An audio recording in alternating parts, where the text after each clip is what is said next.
এবার কিছু একটা করো রাজ। পারিবারিক চাপ আর সহ্য করতে পারছি না আমি ক্লান্ত। আমিও তো চেষ্টা চালিয়ে যাচ্ছি রিয়া। আমি একা আর কতদূর যাবো বলো? আমি তোমাকে হারাতে চাই না রাজ, আমি তোমাকেই চাই। তুমি কি আমাদের সম্পর্কটা তোমাদের বাড়িতে জানিয়েছো? না, এখনো জানানো হয়নি। কেন? কেন জানাওনি? ওরা যদি জানতে পারে কালই আমার বিয়ে দিয়ে দেবে। কেন? এখনই কেন বিয়ে দেবে? কারণ তুমি এখনো বেকার রাজ।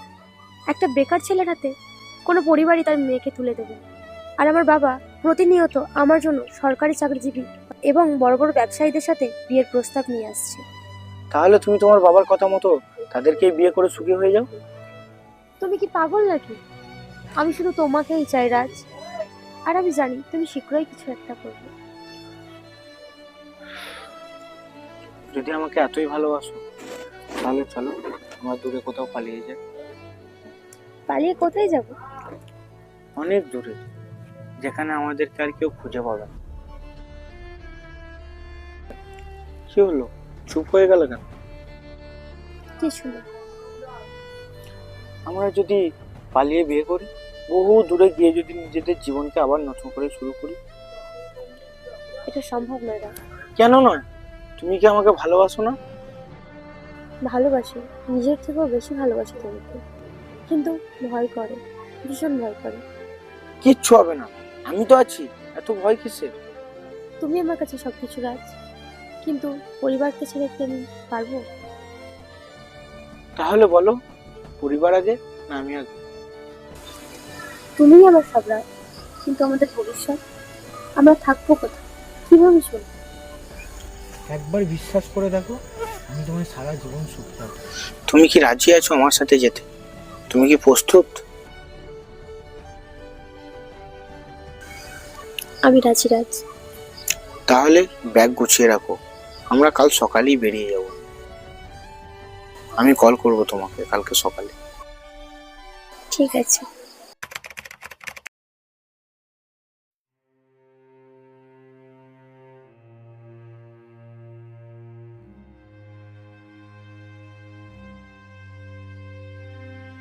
ভাই আর 7 দিন হয়ে গেল, ইয়ার কোনো খবর পাচ্ছি না। ওর বাড়িও গেছিলাম কিন্তু তালা মারা। ওর পরিবারের কেউ ফোন ধরছে না। আমি বুঝতে পারছি না ওর কোথায় গেল। ভাই আমি জানি এটা তোর জন্য কতটা কষ্ট, কিন্তু তুই এভাবে ভাই নিজেকে শেষ করে দিতে পারিস না। তোর জীবনের মানে শুধু একটা মেয়েই নয়। আমি তোর সম্বন্ধে আমার এক বন্ধুকে বলেছি। কি বলেছিস? আমার এক বন্ধু রকি, সে ফাইন্যান্স কোম্পানিতে চাকরি করে। আমি ওকে তোর শিক্ষাগত যোগ্যতা আর পরিস্থিতির ব্যাপারেও বলেছি। সে বলেছে তুই যদি 9 তারিখে ইন্টারভিউ দিতে যাস তাহলে তোর 100% চাকরি হয়ে যাবে, আর স্যালারিও ভালো পাবি। ভাই, তুই আমার জন্য যেটা করেছিস সেটা কেউ করে না। আমি তোকে মুখে ধন্যবাদ বলে ছোট করতে চাই। আমি তোর প্রতি সারা জীবন কৃতজ্ঞ থাকবো ভাই। তোর যদি কখনো কোনো দিন দরকার পড়ে, আমি নিজের শরীরের শেষ বিন্দু রক্ত পর্যন্ত তোর জন্য দিতে রাজি। এসব কিছু না ভাই, চাকরিটা পাওয়ার পর একটা পাঠিয়ে দিয়ে দিস, তাহলেই হবে। এই খুশির খবরটা যদি আমি রিয়াকে শোনাতে পারতাম, ও হয়তো অনেক খুশি হতো। এখন কিছু বলার দরকার নেই ভাই, তুই আগে চাকরিটা জয়েন কর, তারপর সরাসরি ওর বাড়িতে গিয়ে বিয়ের প্রস্তাব দিবি। এটা হবে তোর জীবনের সেরা জয়।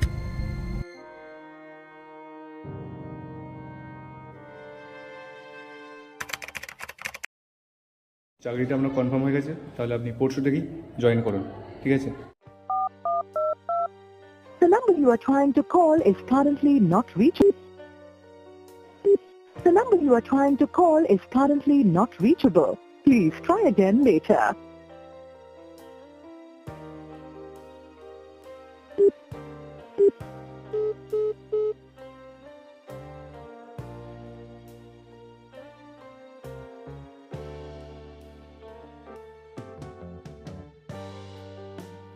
আমি কিন্তু খুব টেনশনে আছি, কারণ গত 9 দিন ধরে তোমার সাথে আমার কোনো কথা হয়।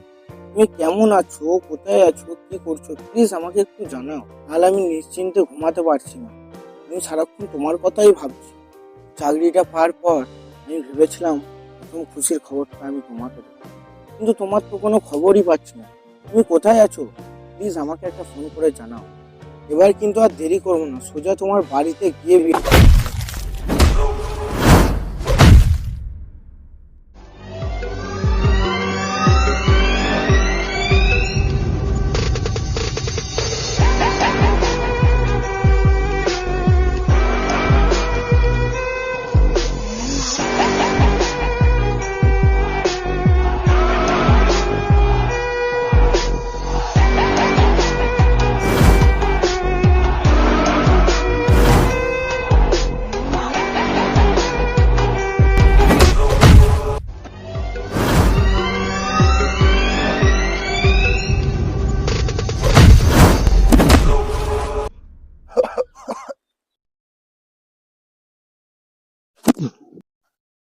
তোমরা কে ভাই? আমাকে মারছো কেন? কন্ট্রাক্ট, তোকে মারার জন্য কন্ট্রাক্ট দিয়েছে। কন্ট্যাক্ট? আমাকে মারার জন্য কে কন্ট্যাক্ট দিয়েছে? দেখ, সেটা আমাদের দেখার বিষয় না। আমাদের কাছে অনেক রকমেরই কাজ আছে, যেমন মার্ডার করা, হাত পা ভাঙা। তোর ক্ষেত্রে একটু আলাদাই এসেছে।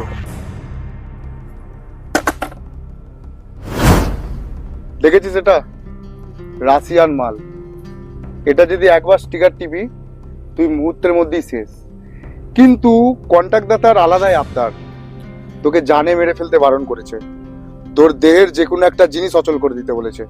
ভাই, আমি কোনোদিন কোনো কারোর ক্ষতি করিনি, আজকেই চাকরিটা পেলাম। কি আছে আমার? কে কন্ট্যাক্ট দিয়েছিল আমাকে মারার? এই ছেলে কথা বলে বেশি। ওই,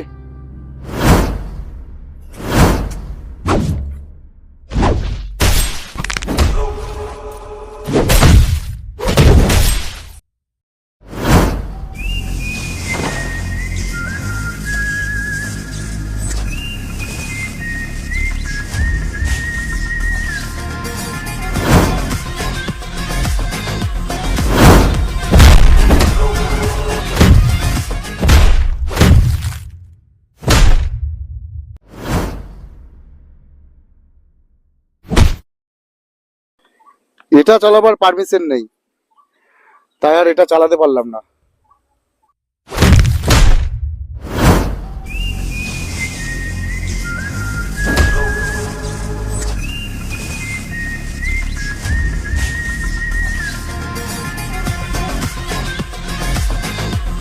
বল আমাকে মারতে কে পাঠিয়েছিল? বল আমাকে মারতে কে পাঠিয়েছিল?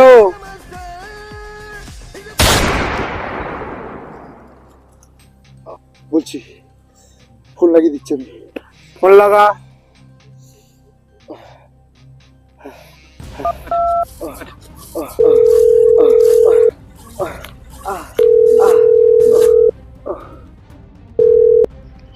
কাজ কেমন চলছে? ওকে জানে মেরো না, অনেক দিনের সম্পর্ক তো, তাই একটু মায়া আছে। কি হলো, কথা বলছো না কেন? কেন করলে এটা? রাজ,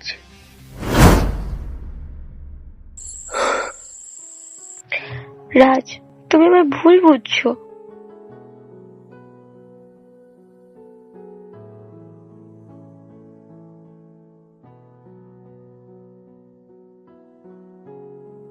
রাজ, তুমি আমায় ভুল বুঝছো, আমার কথা শোনো। তুমি ওদেরকে কন্ট্যাক্ট দিয়েছিলে আমাকে মারার জন্য? রাজ, তুমি আমায় ভুল বুঝছো। ভুল আমি করেছিলাম। কেন করলে এটা?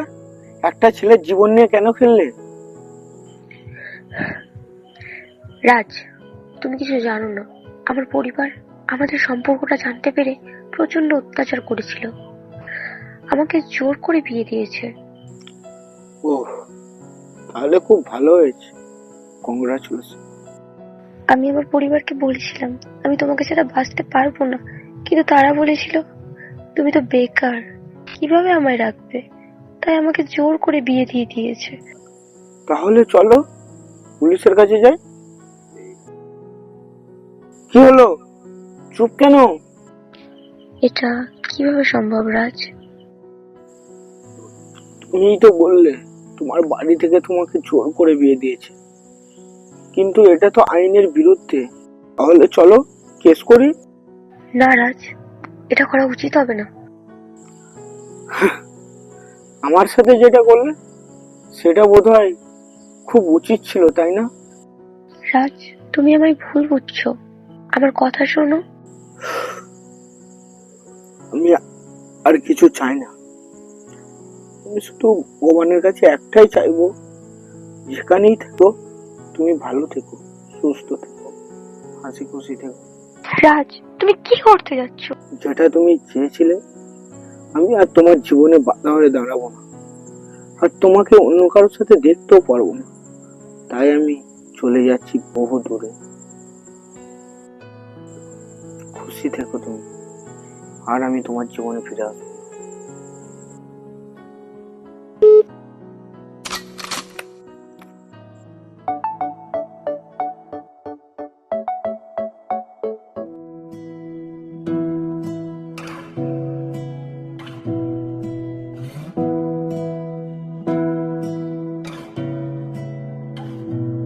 তোমাকে না লেখা চিঠিটা ডাক বাক্সের এক কোণে, সাদা খামের না লেখা নাম এঁকেছে তার গানে।